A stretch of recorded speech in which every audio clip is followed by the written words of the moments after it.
Élu, une rupture explosive est sur le point d'éclater. Et la tierce personne va complètement perdre la tête dès que ton nom sera prononcé. En ce moment même, quelque part, quelqu'un vit une double vie construite sur des mensonges, efforçant de maintenir une paix illusoire dans une relation morte depuis des mois. Mais le masque glisse. Ton nom résonne déjà dans des conversations qui n'auraient jamais dû t'impliquer. Il s'échappe au milieu de disputes qui n'étaient pas censées te concerner. Cette simple mention devient l'étincelle qui déclenche l'incendie. Le spectacle prend fin, la vérité jaillit, tout s'effondre. Tu n'as rien provoqué, tu as simplement existé. Et cela a suffi à faire voler en éclats l'illusion. La tierce personne soupçonne déjà quelque chose. L'intuition lui murmure des avertissements de plus en plus forts. Elle ressent la distance émotionnelle. Elle perçoit l'absence de connexion authentique. Ce vide la pousse à la panique. Les téléphones sont surveillés. Des disputes sont fabriquées pour provoquer des réactions. Du drame est créé pour tester la loyauté. Au plus profond d'elle-même, elle sait qu'une autre personne occupe la place sacrée dans le cœur de son partenaire. Cette personne, c'est toi. Tes réseaux sociaux sont épiés, avec une ferveur presque religieuse. Elle voit comment tu te portes, comment tu rayonnes, comment tu t'épanouis, comment ta vie irradie une paix profonde, alors que la sienne sombre dans le chaos. Chaque photo que tu publies devient un poignard. Chaque sourire que tu partages devient la preuve de ce qui lui manque. Chaque signe que tu as avancé devient la démonstration qu'elle n'a jamais eu la moindre chance. Tu n'as jamais été en compétition. Pourtant, ta simple existence met en lumière tout ce qui manque dans leur relation. Dans la tête de cette personne, des conversations entières ont lieu avec toi en permanence. Des dialogues complets, où les explications coulent, où les excuses jaillissent, où les vérités sortent enfin, alors qu'elle reste prisonnière dans la réalité éveillée. Ces répétitions mentales se déroulent sous la douche, au volant seul, dans l'obscurité à côté de quelqu'un qui n'est pas toi. Ta présence dans son monde intérieur est devenue si vivante que la tierce personne sent quand son partenaire s'évade mentalement. Ses regards perdus dans le vide, ses absences émotionnelles. Elle sait exactement où il ou elle est parti. Toujours vers toi, retour vers toi.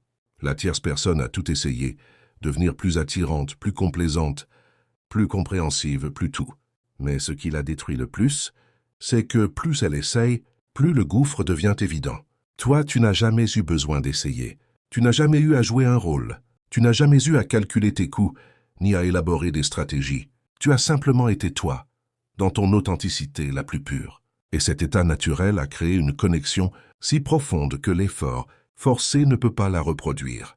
La tierce personne ressent cette vérité, même sans pouvoir la nommer. Chaque tentative de fabriquer ce que tu avais, naturellement ne fait que souligner la différence fondamentale entre une connexion d'âme, authentique, et une relation fondée sur la commodité. Autre chose hante la tierce personne en permanence. L'idée de ce qui aurait pu être dans d'autres versions de la réalité. Quelle conversation aurait eu lieu si d'autres choix avaient été faits? À quoi ressemble le bonheur dans le scénario où c'est toi qui aurais été choisi, Ish?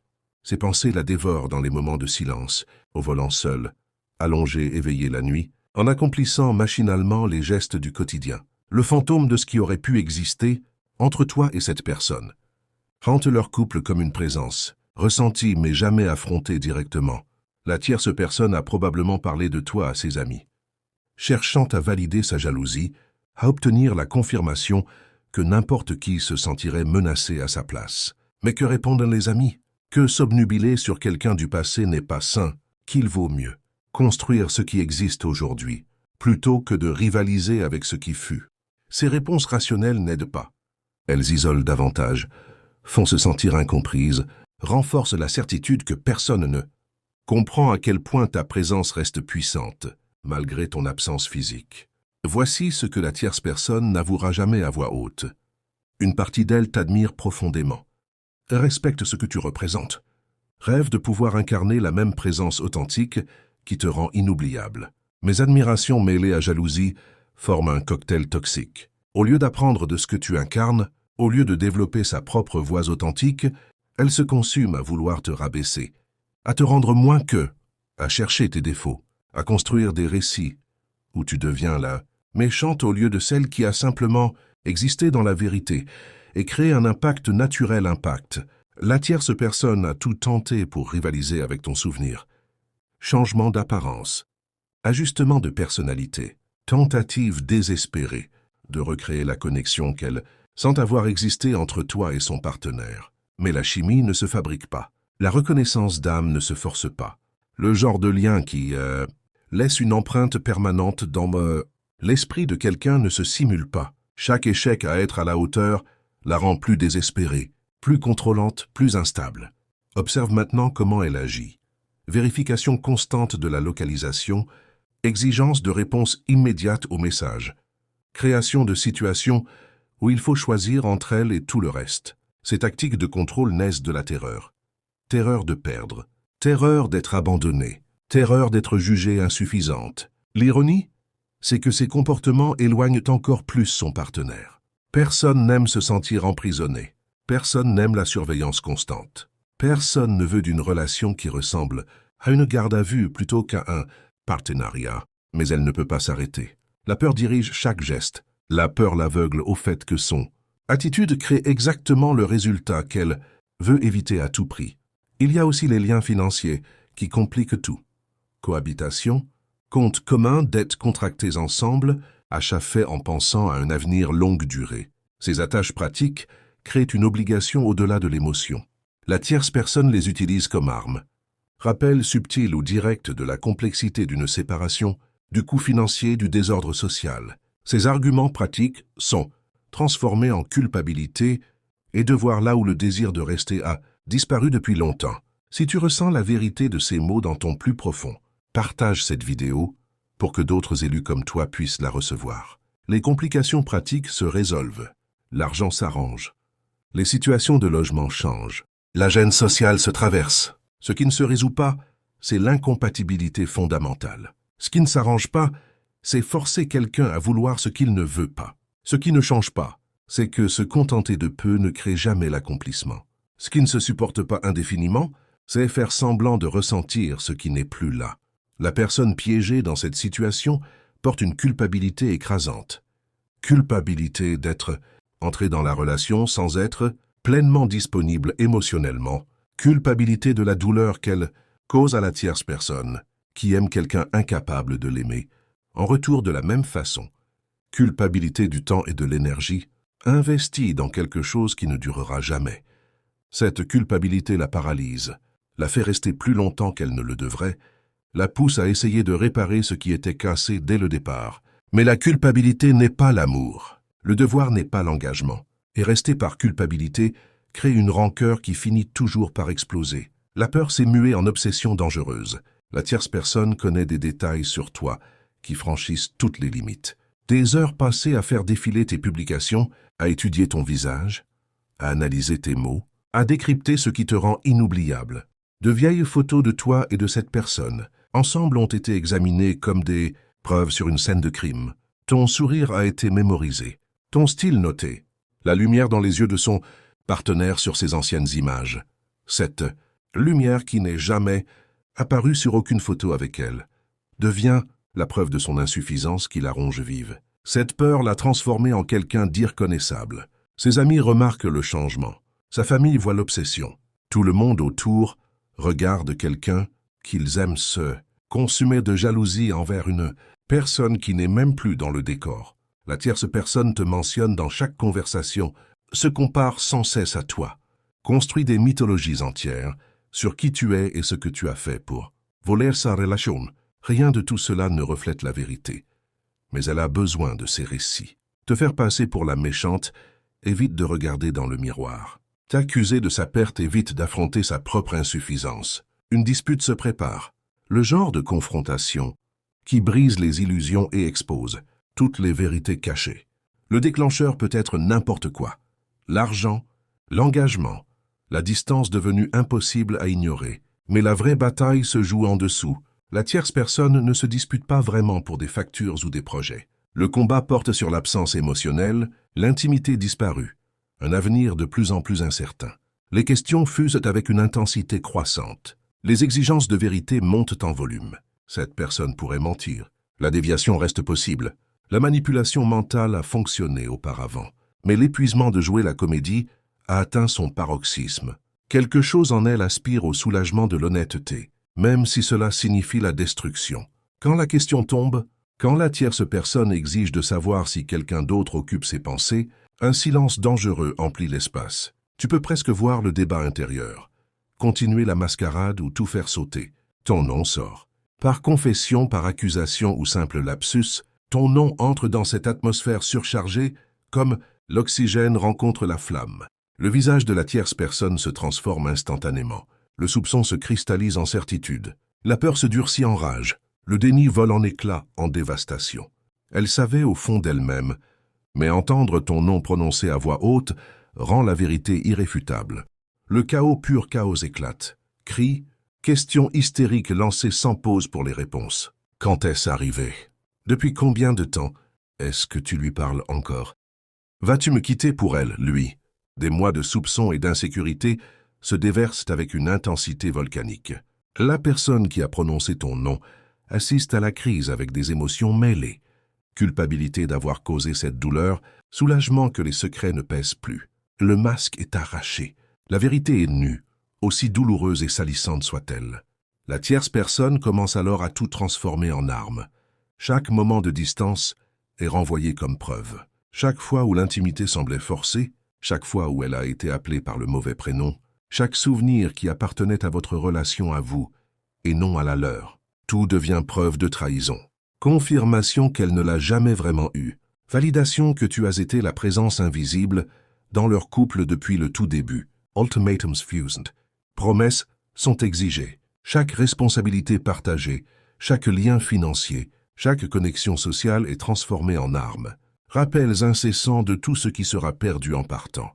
De qui jugera, de qui prendra parti, toutes les complications pratiques de la rupture sont listées comme des munitions. Mais quelque chose de fondamental a bougé. Dès l'instant où ton nom a été prononcé, dès que la vérité a été reconnue, quelque chose s'est brisé qui ne peut plus se refermer. La porte de la prison est grande ouverte. La liberté appelle de l'autre côté. Même si le chemin semble chaotique et compliqué, ton nom devient une incantation dans les jours qui suivent l'explosion. La tierce personne n'arrive plus à s'en empêcher. Tu es ramené dans chaque conversation, comparaisons incessantes, recherches obsessionnelles de ton nom en ligne. Des récits entiers sont construits sur qui tu es et ce que tu as fait. Alors que tu restes totalement absente de la situation réelle, les amis commencent à s'inquiéter. Voir quelqu'un qu'ils aiment sombrer dans une jalousie dévorante envers une personne qui n'est même pas là devient inquiétant. Quand les amis suggèrent que se focaliser sur toi n'aide personne, la tierce personne explose. Accepter que tu n'es pas la méchante signifierait admettre qu'elle n'était tout, simplement pas la bonne personne. Cette vérité coupe trop profondément. Alors la mythologie autour de toi se renforce. Tu deviens manipulatrice, séductrice, sorcière qui refuse de lâcher prise, qui maintiendrait le contact en secret. Rien de tout cela n'est vrai, mais elle a besoin de ces mensonges. Tu dois être la méchante pour qu'elle n'ait pas à affronter son insuffisance. Tu dois être la menace active pour ne pas avoir à accepter d'avoir perdu face à un souvenir, face à une connexion du passé, qui continue d'éclipser son présent. La tierce personne commence à essayer de se transformer en toi. Changement d'apparence pour copier ton style, adoption de tes centres d'intérêt, imitation de ta façon de parler. Voir quelqu'un perdre son identité en essayant de rivaliser avec quelqu'un qui ne rivalise, même pas devient douloureux à regarder. Toi, tu continues de vivre ta vie authentique, totalement inconsciente de cette obsession. Pendant ce temps, la tierce personne se démantèle elle-même en essayant de décoder ce qui te rend impossible à oublier. Les réseaux sociaux deviennent une scène de théâtre. Publications sur la trahison et la loyauté, même sur les faux semblants et les vraies couleurs. Statuts cryptiques que tout le monde reconnaît comme des commentaires sur leur situation. La victimisation se joue en public. Le récit doit être contrôlé avant de déraper complètement. Il faut que les gens la voient comme la victime. Pas comme celle qui n'a pas su retenir quelqu'un qui ne voulait pas rester. Mais les gens ne sont pas dupes. Les amis communs remarquent les schémas, voient l'obsession, voient qu'elle n'arrive pas à arrêter de parler de toi, voient le drame fabriqué, et doucement, silencieusement, les gens commencent à prendre leur distance. Pas forcément en prenant parti, mais parce que l'énergie est devenue toxique et épuisante. La désespérée tentative de te peindre en méchante produit l'effet inverse. Les gens commencent à se poser des questions sur ce qui s'est vraiment passé, à se demander s'il n'y a pas plus que ce qu'on leur raconte. Pendant ce temps, la personne qui a prononcé ton nom navigue dans des sentiments complexes. Culpabilité pour la douleur causée, honte de la fin chaotique, stress des implications pratiques de la rupture. Mais sous tout cela, autre chose se fait sentir, une légèreté, une honnêteté, la sensation de pouvoir enfin respirer après être resté trop longtemps sous l'eau. Et au milieu de tout cela flotte la pensée de toi. La question de savoir si reprendre contact est possible. L'espoir qu'une seconde chance existe peut-être. Cette personne commence à rédiger des messages qui ne sont jamais envoyés. Ébauche, efface, réécrit. Cherche les mots parfaits qui reconnaissent le passé sans s'y attarder, qui expriment l'intérêt sans paraître désespéré, qui ouvrent une porte sans t'obliger à la franchir. Ce processus prend du temps. Il révèle à quel point elle tient encore à ce que tu penses d'elle. Il montre que ton opinion lui importe profondément, toujours.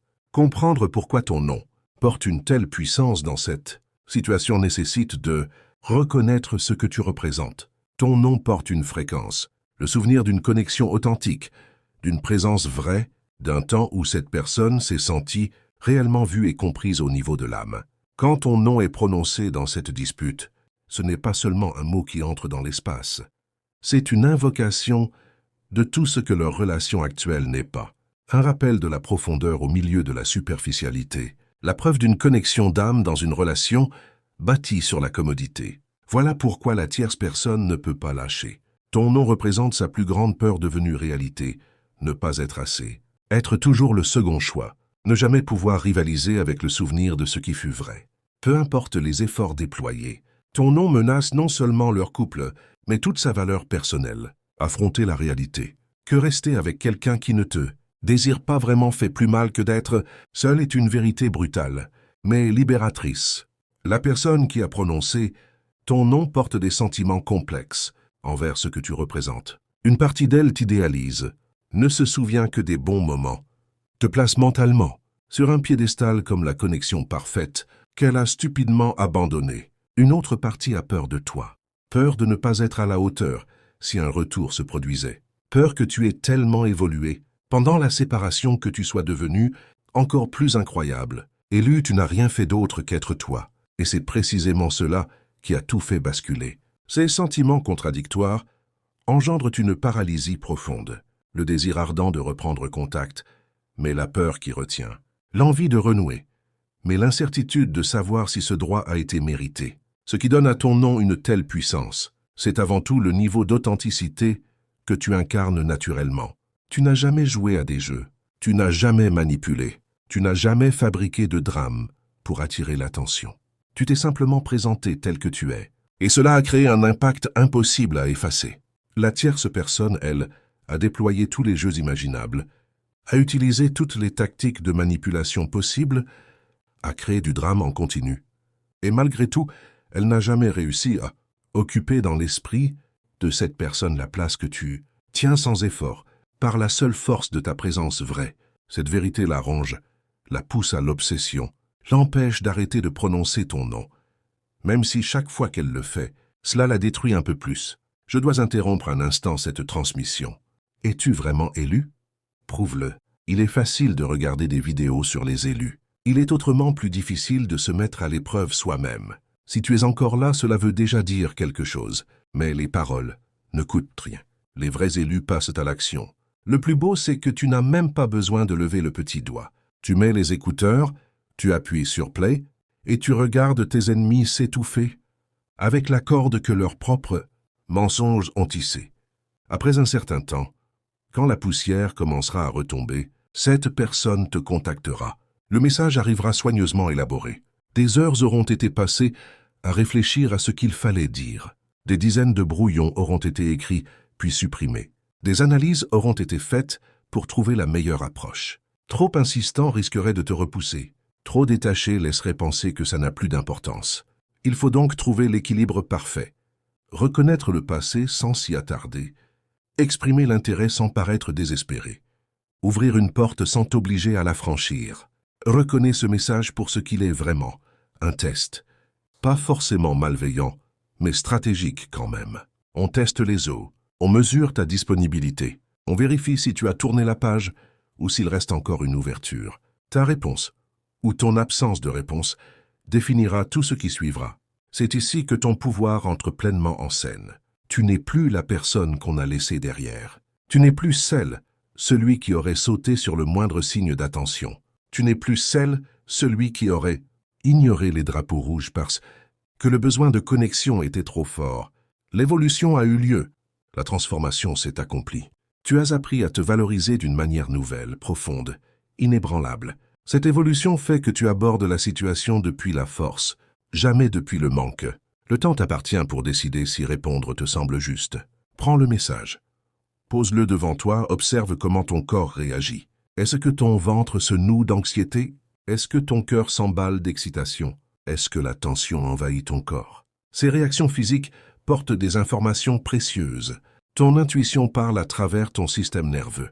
Elle te livre des messages que ton mental pourrait vouloir ignorer. Écoute-la, honore ces signaux. Laisse-les te guider vers les choix qui protègent ta paix. Si tu choisis de répondre, les règles seront entièrement les tiennes. Personne ne te doit de réponse immédiate. Tu n'as pas à être émotionnellement disponible sur commande. Tu n'as pas à accorder le bénéfice du doute.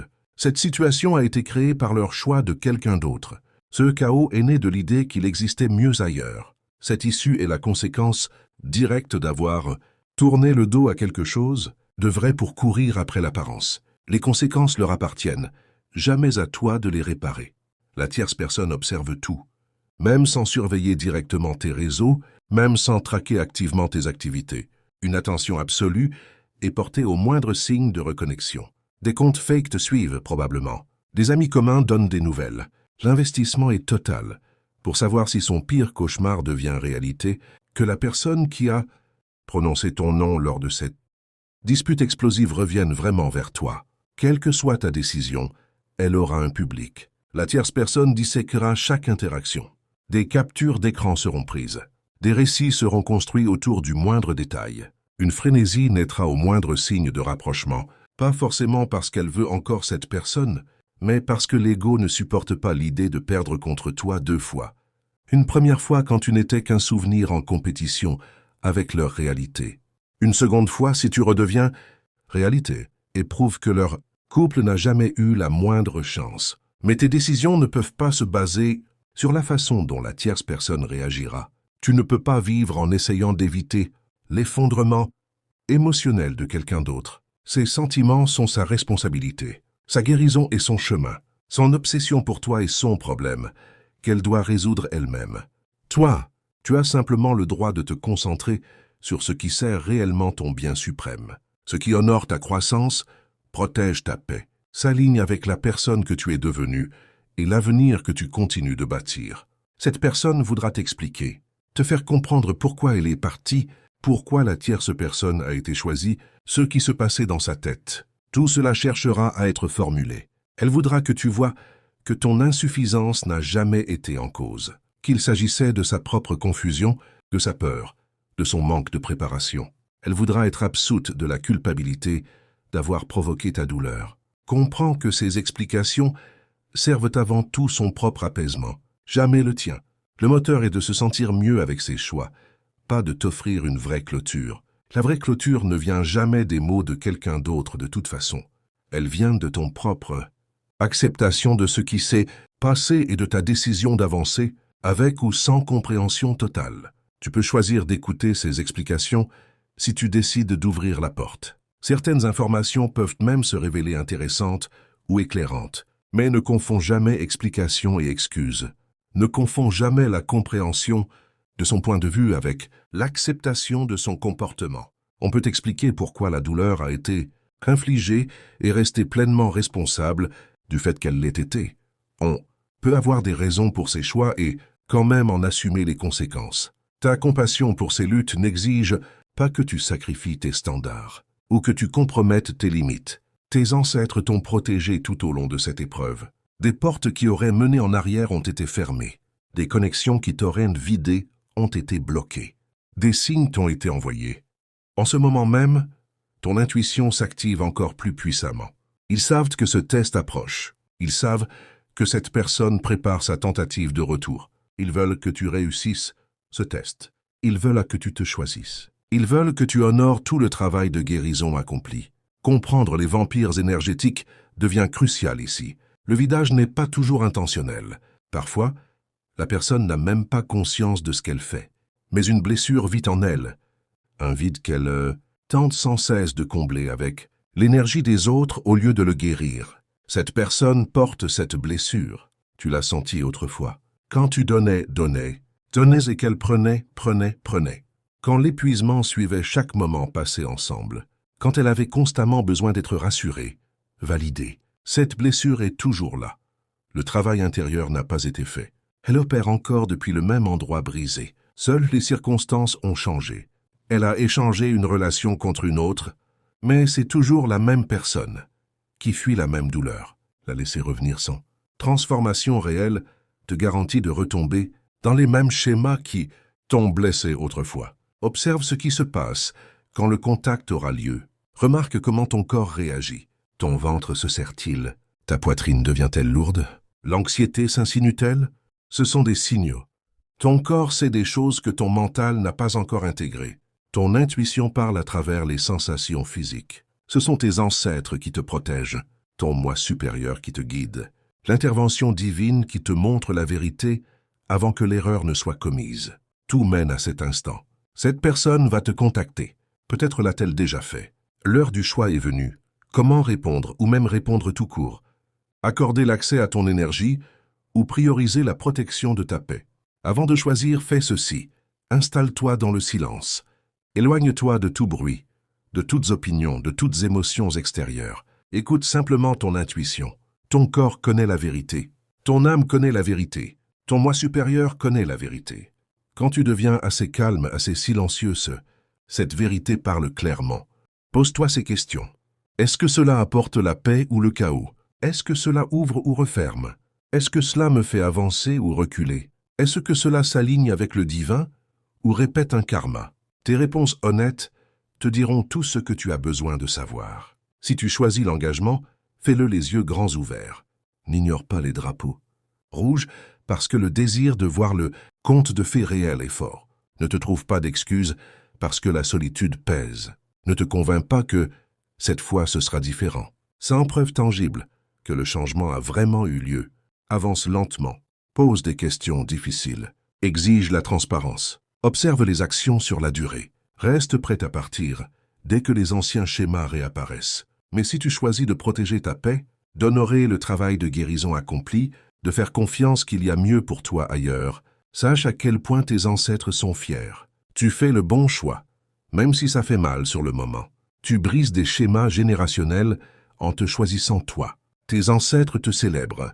L'obsession de la tierce personne pour ton nom finira par s'estomper. Pas parce qu'elle aura guéri ou tourné la page sainement, mais parce qu'un nouveau sujet de fixation apparaîtra, quelqu'un d'autre à blâmer, un nouveau récit à construire. Ceux qui refusent la responsabilité continuent toujours de chercher des raisons extérieures à leur vide intérieur. Pendant qu'elle crée son prochain drame, toi tu continueras de bâtir la vie qui t'était destinée. Ton nom remontera parfois à la surface. Évoqué quand des amis communs demanderont ce qui s'est vraiment passé. Cité pour expliquer pourquoi leur couple a implosé si spectaculairement. Murmuré comme clé de compréhension de la fin explosive. Mais avec le temps, l'intensité diminuera. La charge émotionnelle s'éteindra. Ton nom deviendra simplement un fait de leur histoire plutôt qu'une plaie qu'on n'arrête pas de rouvrir. Pour la personne qui a prononcé ton nom, en revanche, l'impact restera permanent. Tu l'as marqué d'une façon qui ne s'efface pas. Pas de manière possessive ou obsessionnelle, mais comme les vraies connexions marquent toujours. Ces futures relations seront mesurées à l'aune de ce qui a existé avec toi. Elle remarquera ce qui manque, ce qui était présent avec toi et ne l'est plus. Toute sa vie, le souvenir de ce que cela fait d'être vraiment vu et compris, au niveau de l'âme restera, et le fait d'avoir tourné le dos à cela ne la quittera jamais complètement. Seule la croissance, le vrai travail intérieur, l'évolution réelle pourront répondre à la question de savoir si elle est capable d'apprécier cela pleinement maintenant, si elle a assez guéri pour se présenter, différemment si une seconde chance se présentait, si elle a assez évolué pour te rencontrer là où tu te tiens, aujourd'hui. Seul le temps et des actions alignées constantes pourront le prouver. Les mots ne veulent plus rien dire à ce stade. Les explications ne veulent plus rien dire. Les promesses ne veulent plus rien dire. Seules des actions alignées, soutenues, sur une longue période ont du poids. Et c'est à toi de décider combien de preuves tu exiges avant même d'envisager de lui redonner accès à ton énergie. Tu n'es pas victime de cette situation. Tu n'es pas à la merci des choix de quelqu'un d'autre. Tu n'es pas impuissante. Tu es celle qui détient le pouvoir ici. Tu décides de la suite. Tu fixes les règles. Tu marches sous protection divine et guidance ancestrale. Rien de ton passé ne peut toucher ce que l'univers te réserve pour l'avenir. Quand tout explosera, quand le chaos éclatera, quand ton nom sera sur toutes les lèvres, reste dans ta voie, protège ton énergie, honore ton chemin, fais confiance au processus. Continue d'avancer, sachant que tout se déroule exactement comme il doit. Cette situation est un test. L'univers vérifie si tu étais sérieux quand tu disais que tu ne voulais plus te contenter de peu. Vérifie si tu crois vraiment mériter mieux. Vérifie si tu vas honorer ta guérison ou la jeter par la fenêtre pour quelques miettes. Les tests ne sont jamais faciles. Ils arrivent déguisés en seconde chance enveloppés de nostalgie, de chimie, de confort familier, précisément quand les défenses sont baissées. C'est exactement pourquoi ce sont des tests. N'importe qui peut faire de bons choix quand tout est simple. La vraie force se révèle quand le cœur tire d'un côté et que l'intuition parle dans l'autre sens. La rupture explosive arrive. Ton nom va déclencher l'explosion. La tierce personne va perdre complètement la tête. Cette personne va essayer de revenir. Tu vas tout gérer avec grâce, avec puissance, avec sagesse, parce que c'est qui tu es devenu, ce que ton chemin de guérison a forgé. Tu n'iras pas en arrière. Tu ne répéteras pas les cycles. Tu ne te contenteras pas de miettes. Tu avanceras vers les bénédictions. Tu briseras les schémas. Tu réclameras tout ce qui t'appartient. Tout commence par ce choix, cet instant, ce test. Quand le contact aura lieu, tu sauras exactement quoi faire, parce que tu as été préparé, tu as été équipé, tu es plus que prête à affronter tout cela avec la grâce et la force de quelqu'un qui sait exactement qui elle est et exactement ce elle mérite. La rupture explosive arrive. La tierce personne perd la tête. Ton nom est le catalyseur. Tu te tiens dans ta puissance, regardant tout se dérouler depuis un lieu de protection.